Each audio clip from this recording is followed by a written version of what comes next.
से भीमा बाई के भैले ललनवा रे भौजी।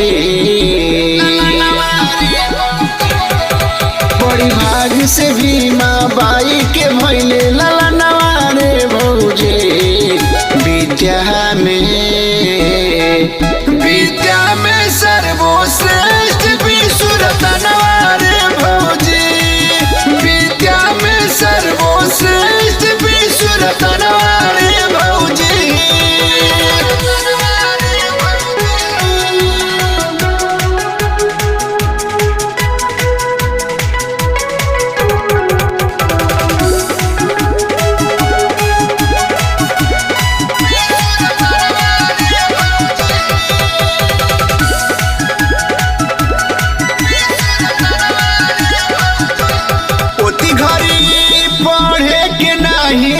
अधिकार रहे हो उनके पढ़े के बहुत विचार रहे हो।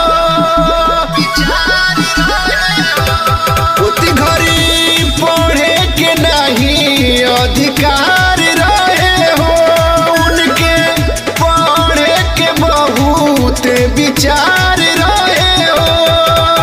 स्कूलिया में बैठा त मिले ना सम्मानवा रे भौजी। स्कूलिया में बैठा त मिले ना सम्मानवा रे भौजी। विद्या में सर्वश्रेष्ठ विश्वरतनवा रे भौजी। विद्या में सर्वश्रेष्ठ विश्वरतनवा रे भौजी।